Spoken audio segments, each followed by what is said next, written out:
আসসালামু আলাইকুম এনএমআইটির পক্ষ থেকে সবাইকে শুভেচ্ছা। আজকে আমাদের যে ক্লাসটি শুরু হবে সেটা হচ্ছে মাইক্রোসফট এক্সেলের ক্লাস। তো মাইক্রোসফট এক্সেল সম্পর্কে আমি আজকে আপনাদেরকে প্রথমে বলবো। মাইক্রোসফট এক্সেল হচ্ছে মাইক্রোসফট অফিস প্রোগ্রামের একটি প্যাকেজ। তো মাইক্রোসফট অফিস প্রোগ্রামের প্যাকেজ কি কি? এর মধ্যে আছে যেমন Microsoft Word, Microsoft Excel, Microsoft PowerPoint, Microsoft Access, Microsoft Outlook, Microsoft InfoPath, এরকম অন্যান্য প্রোগ্রামিং প্যাকেজগুলো আছে বর্তমান আপডেট মাইক্রোসফট অফিসের মধ্যে। তো আমরা মাইক্রোসফট এক্সেল কেন ব্যবহার করি অথবা কেন ব্যবহার করব সেই বিষয় নিয়ে আজকে আমি আপনাদের মাঝে কথা বলবো। মাইক্রোসফট এক্সেল মূলত হচ্ছে একটি গাণিতিক প্রোগ্রামিং, যেখানে আমরা সহজ থেকে শুরু করে জটিল অঙ্কগুলো সম্পাদন করতে পারবো খুব নিমিষে এবং অল্প সময়ের ভিতরে এবং নিখুঁতভাবে। তো মাইক্রোসফট এক্সেল শুধু যে আমরা হিসাব নিকাশের কাজে ব্যবহার করি এমনটা নয়। মাইক্রোসফট এক্সেলের মাধ্যমে আমরা বিভিন্ন তথ্য ভাণ্ডার সংরক্ষণ করে রাখতে পারি, যেটাকে বলা হয় ডাটা এন্ট্রি করে রাখতে পারি মাইক্রোসফট এক্সেলের মাধ্যমে। তো বর্তমান বিশ্বের মধ্যে 90% কলকারখানা, ফ্যাক্টরি, মেডিকেল সব ক্ষেত্রে মাইক্রোসফট এক্সেলের ব্যাপক চাহিদা। সবাই মাইক্রোসফট এক্সেল দিয়ে হিসাব নিকাশ কাজগুলো করে। তো মাইক্রোসফট এক্সেল সম্পর্কে আমরা কিছু কথা বলবো। মাইক্রোসফট এক্সেল এর মাধ্যমে আমরা কি করব? মাইক্রোসফট এক্সেলের মাধ্যমে আমরা স্প্রেডশিট সব ধরনের কাজ করতে পারবো। এখানে প্রচুর পরিমাণে রো আছে, কলাম আছে এবং বিভিন্ন স্প্রেডশিট থাকে। এর মাধ্যমে আপনি খুব সহজে ক্যালকুলেশন করতে পারবেন। যোগ, বিয়োগ, গুণ, ভাগ আরও অনেক কঠিন হিসাব নিকাশ কাজগুলো করতে পারবেন। এখানে বিভিন্ন ধরনের ফাংশন তৈরি করা আছে যা শুধুমাত্র কল করে ব্যবহার করতে পারবেন। মাইক্রোসফট এক্সেলের মাধ্যমে আপনি হোয়াট ইফ অ্যানালাইসিস, সিমুলেশন ইত্যাদি কাজগুলো করতে পারবেন। সুন্দরভাবে রিপোর্ট তৈরি করতে পারবেন এবং কাস্টম সূত্র দ্বারা খুব সহজভাবে গাণিতিক কাজগুলো সম্পাদন করতে পারবেন। যেমন আপনি বিভিন্ন কলকারখানার স্যালারি শিট, তারপর হচ্ছে বিভিন্ন শিক্ষা প্রতিষ্ঠানের রেজাল্ট শিট, তারপর হচ্ছে আমরা বিদ্যুৎ উন্নয়নের জন্য আমরা ইলেকট্রিসিটি শিট, তারপর হচ্ছে আমরা দোকানপাটের জন্য ইনভয়েস শিট, এই ধরনের কাজগুলো আমরা করতে পারবো। তো মাইক্রোসফট এক্সেলের দ্বারা আমরা গ্রাফস, হিস্টোগ্রাম, তারপর হচ্ছে চার্ট খুব সহজভাবে তৈরি করতে পারবো। তো বন্ধুরা, আমরা আজকে মাইক্রোসফট এক্সেলের এই বিষয়গুলো জানলাম যে আমরা কিভাবে মাইক্রোসফট এক্সেল কেন ব্যবহার করি, কেন ব্যবহার করব। তো আমরা এখন কিভাবে এক্সেল ওপেন করতে হয় সেটা দেখব। তো মাইক্রোসফট এক্সেল ওপেন করার জন্য আমাদেরকে প্রথমে যেতে হবে বরাবর মাইক্রোসফট ওয়ার্ড যেভাবে আপনাদেরকে দেখাইছি সেমভাবেই মাইক্রোসফট এক্সেলটাও আমরা ওপেন করব। আমাদেরকে যেতে হবে স্টার্ট মেনুতে ক্লিক করতে হবে, করার পরে আমাদেরকে মাইক্রোসফট অফিস প্রোগ্রামটি খুঁজে বের করতে হবে। তো এখানে দেখা যাচ্ছে আমরা মাইক্রোসফট অফিস ফোল্ডারে ক্লিক করলাম, করার পরে মাইক্রোসফট এক্সেল ওপেন করে নিলাম। মাইক্রোসফট এক্সেল ওপেন করার পর আমাদেরকে প্রথমে স্ক্রিন সম্পর্কে পরিচিত হতে হবে। মাইক্রোসফট এক্সেলে বরাবর আমরা ওয়ার্ডে যে স্ক্রিনটা দেখতে পাচ্ছি, এখানেও সেম স্ক্রিনটাই আমরা দেখতে পাচ্ছি, তাই না? তো এখন আমরা স্ক্রিন ঠিক আছে, মেনু বার ঠিক আছে, তারপর হচ্ছে আপনার টুলসগুলো কিছুটা ঠিক আছে, কিছু মেনু এখানে চেঞ্জ হয়েছে। তারপর হচ্ছে আমাদের যে পেজটা আমরা ওয়ার্ডে দেখছি হচ্ছে ওয়ার্ড পেজ, এখানে আমরা দেখতেছি টেবিল আকারে একটা স্প্রেডশিট। তো একটু ডিফারেন্স, যেহেতু এটার কাজ হচ্ছে ডিফারেন্স, তার মানে এই অ্যাপ ইন্টারফেসটাও একটু ডিফারেন্স হবে। তো প্রথমে আমরা পরিচিত হই সবার উপরে যে বারটা আমরা দেখতে পাচ্ছি সেটা হচ্ছে আমাদের টাইটেল বার। এই যে আমরা এখানে একটা উইন্ডোজ 3টা কর্নার দেখতে পাচ্ছি, ক্লোজ, ম্যাক্সিমাইজ, মিনিমাইজ, এই আইকনগুলো। তো এই বারটা হচ্ছে আমাদের টাইটেল বার। এর নিচে আছে কি file, home, insert, page layout, তারপর হচ্ছে ফর্মুলা, ডাটা, রিভিউ, ভিউ, এগুলো হচ্ছে মেনু বার। আর প্রত্যেকটা মেনুর নিচে আমরা যে ফাংশন আকারে, টুলের আকারে ফাংশনগুলো দেখতে পাচ্ছি, এই ফাংশনগুলো দিয়ে মূলত আমরা আমাদের কাজগুলো সম্পাদন করে থাকি, তাই না? তো এখানে আমরা দেখব, প্রথম পরিচয় হবো যে এখানে এই বারগুলো হচ্ছে আমাদের কি মেনু বার। তারপরে হচ্ছে মেনু বারে আমরা প্রত্যেকটা মেনুতে ক্লিক করলে সাব মেনু পাচ্ছি, যেগুলো আমাদের টুলসের মতো আইকনের মতো দেখাচ্ছে, তাই না? ওকে, এরপরে হচ্ছে আমরা এখানে নিচে দেখতে পাচ্ছি লম্বা একটা সারি, যেটা আমরা প্রত্যেকটা ঘরে যা লিখি তা ওই বারটাতে শো করে। এই বারটার নাম হচ্ছে ফর্মুলা বার। আপনারা যদি চান যে এইটার উপর মাউস রাখবেন, তাহলেও নিচে দিয়ে দেখা দিচ্ছে ফর্মুলা বার। ফর্মুলা বারের পাশে একটা বক্স আছে, নেম বক্স। তো আমরা এখানে যেই ঘরে রাখি না কেন, সেই ওই ঘরটার নামটা দেখা দিচ্ছে। যে সেলে আমরা সিলেক্ট করি না কেন, সে সেল সম্পর্কে দেখা দিচ্ছে। যেহেতু মাইক্রোসফট এক্সেল আমরা টেবিল নিয়ে কাজ করব, সেল নিয়ে কাজ করব, তার মানে সেখানে সেই ওই ঘরটার নামটা দেখা দিচ্ছে। ওকে, তারপর আমরা দেখতে পাচ্ছি যে এখানে আমাদের টেবিলের মধ্যে আমাদের সবার উপরে এ বি সি ডি, এটা হচ্ছে আমাদের কলামের হেডিং। এগুলো হচ্ছে কি কলামের heading, A B C D E F G S I J K L M, এগুলো হচ্ছে কলামের হেডিং।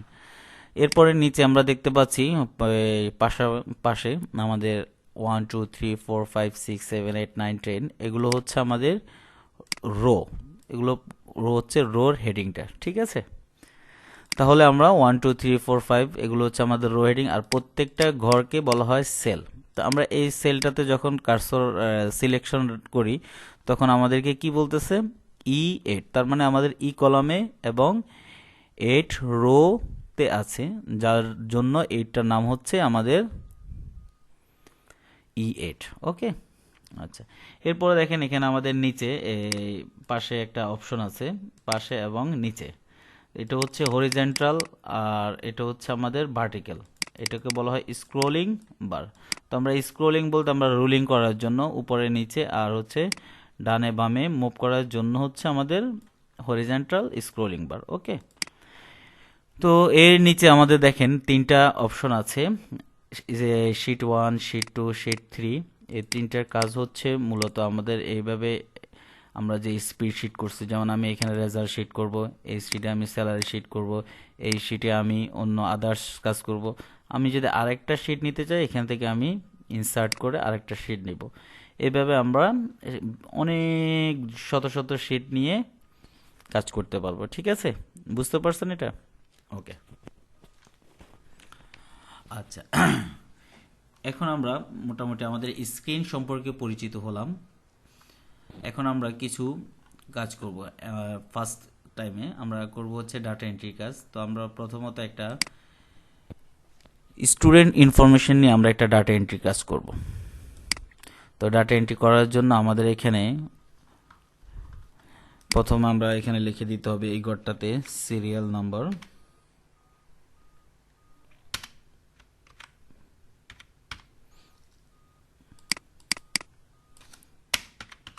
সিরিয়াল নাম্বার এখানে দিতে হবে আমাদের স্টুডেন্ট নেম।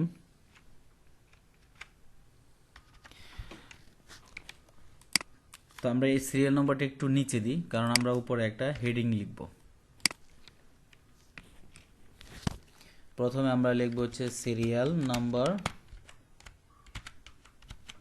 তারপরে হচ্ছে আমরা লিখব হচ্ছে নেম অফ স্টুডেন্ট,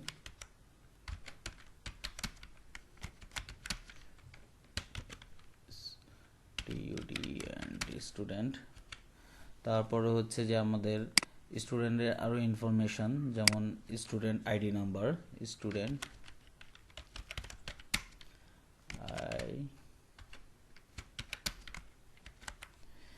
আমার কিবোর্ডটা একটু সমস্যা হওয়াতে আমার একটু লেখা স্লো হচ্ছে, কারণ এর বাটনগুলো একটু শক্ত হয়ে গেছে। তারপরে হচ্ছে যেমন আমাদের এখানে স্টুডেন্ট আইডি, তারপরে আমরা দিতে পারি স্টুডেন্ট ফাদার নেম,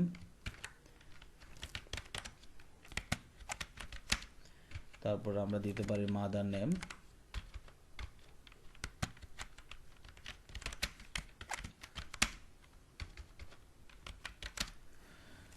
তো এভাবে আমরা ডাটা এন্ট্রির কাজগুলো করব। আজকে আমরা প্রথমে ডাটা এন্ট্রি মাইক্রোসফট এক্সেল দিয়ে ডাটা এন্ট্রি কিভাবে করে এবং আমরা এই ডাটা এন্ট্রিটা আমরা খুব সুন্দরভাবে সংরক্ষণ করে রাখতে পারবো, এই বিষয়টা আমি দেখাচ্ছি আপনাদেরকে।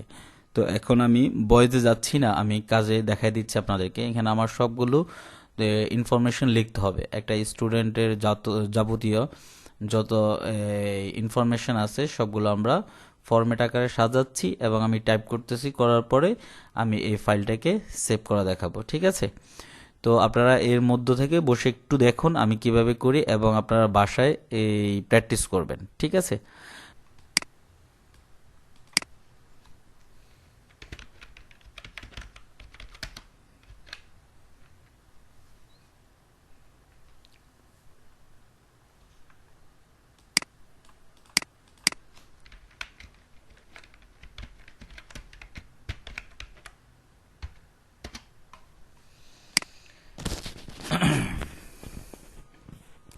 তাহলে এভাবে আমরা ডাটার প্রথম টাইটেলগুলো সাজিয়ে নিলাম।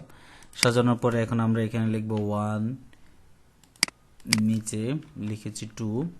তো এখন এখানে যদি আমরা 1, 2 এভাবে লিখতে যাই প্রত্যেকটা ঘরে, তখন আমাদের সময়টা অনেক বেশি লাগবে। ওই সময়টা আমরা বেশি নষ্ট না করে আমরা এখান থেকে 1 এবং 2টাকে সিলেক্ট করে নেব। মাউস এভাবে দুইটা ঘরকে চেপে ধরে সিলেক্ট করে আমরা এই যে কর্নারে আসছি, কর্নারে এসে আমরা এই কর্নার যখন রাখবো, এই সিলেক্ট করার কর্নারে একটা চিকন করে প্লাস চিহ্ন আসছে। যখন এই প্লাস চিহ্নটি আসবে তখন আমরা মাউসটাকে ড্রাগ করে মাউস চেপে ধরে আমরা নিচের দিকে মুভ করব। যত দূর পর্যন্ত মুভ করব তত দূর পর্যন্ত আমাদের এটা অটো ফিল হয়ে যাবে, প্রত্যেকটা নাম্বার সিরিয়াল অটোমেটিকলি চলে আসবে। তাহলে এক্সেলের মাধ্যমে আমরা এই গুরুত্বপূর্ণ ফাংশনটি আমরা বিশেষ করে বেশি ব্যবহার করে থাকি, খুব সহজভাবে আমরা খুব অল্প সময়ের মধ্যে ডাটা এন্ট্রি করার জন্য। ঠিক আছে, তারপর আসেন এভাবে আমরা নিলাম। তো আমরা নেম অফ স্টুডেন্ট আমরা একটা নাম দিলাম, যেমন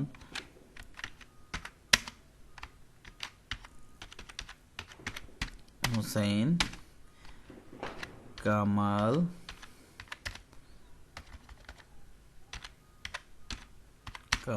হুসাইন।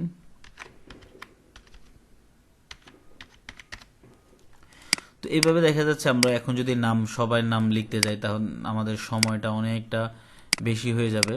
তো আমরা ওই সময়টা নষ্ট না করে আমরা সিরিয়ালি সবগুলোকে পেস্ট করে নিলাম।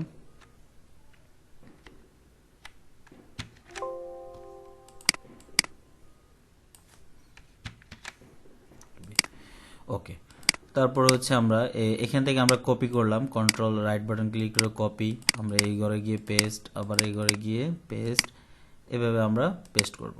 ঠিক আছে, আর আপনারা অ্যাডভান্স লেভেলের কাজ শেখার জন্য নেক্সট ক্লাসগুলোতে আমরা ডিটেলসলি আলোচনা করব যে আমি সহজে শর্টকাট কমান্ড দিয়ে খুব প্রফেশনাল টাইপের এক্সেলের কাজগুলো করব কিভাবে, সেগুলো নেক্সট ভিডিওতে আস্তে আস্তে আমি ধাপে ধাপে দিব। ঠিক আছে, তারপর হচ্ছে স্টুডেন্ট আইডি, যেমন আমি এখানে দিলাম 102, 121,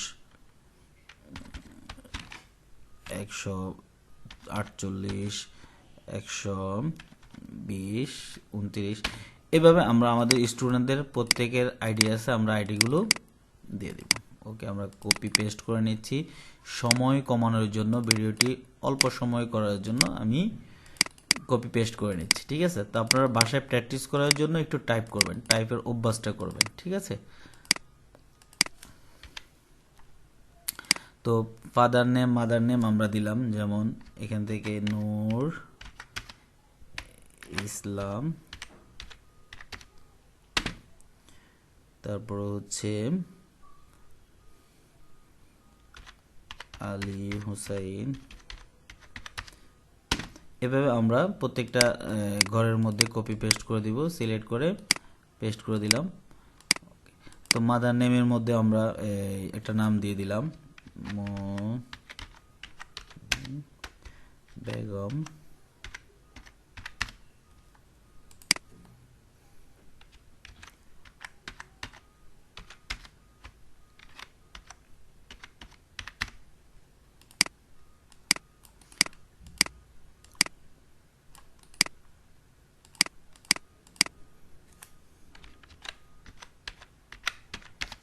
তো আমরা অ্যাড্রেসটা ডিটেলস আকারে দিতে পারবো, ঠিক আছে। ডিটেলস আকারে দিলে আমাদের সুবিধা হয় ফরম্যাট করতে। তো ফোন নাম্বারটা আমরা এখান থেকে দিই।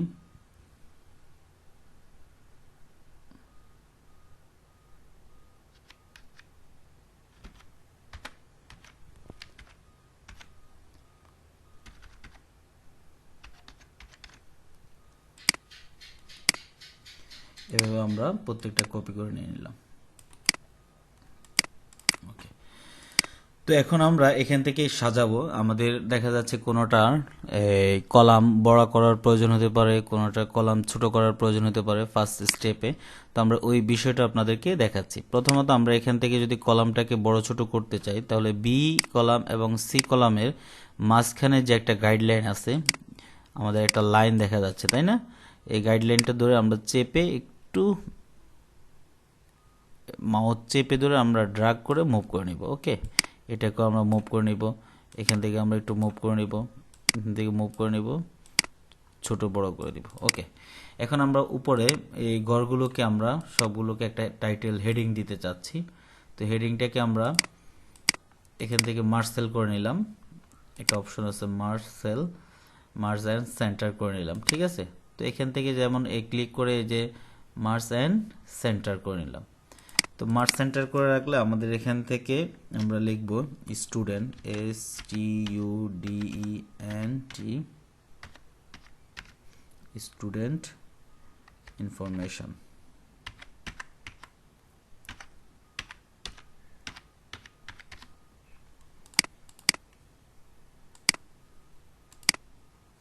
আমরা এখান থেকে ফন্ট সাইজ 28 করে নিলাম, করে আমরা এখান থেকে একটা ফন্ট দিয়ে সুন্দর করে সাজিয়ে নিলাম।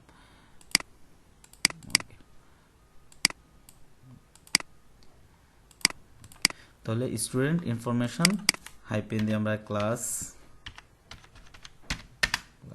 1,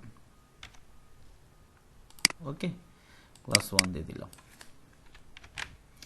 ওকে, এরপর আমরা কি করব, এই ফাইলটাকে সেভ করে রাখবো। ফাইলে গিয়ে এখানে আমরা ফাইল মেনুতে ক্লিক করে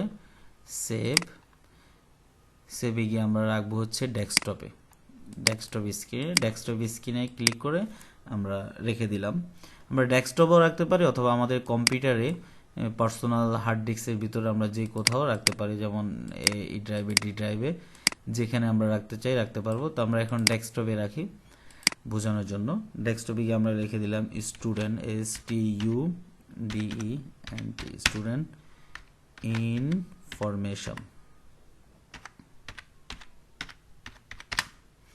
ইনফরমেশন ক্লাস 1।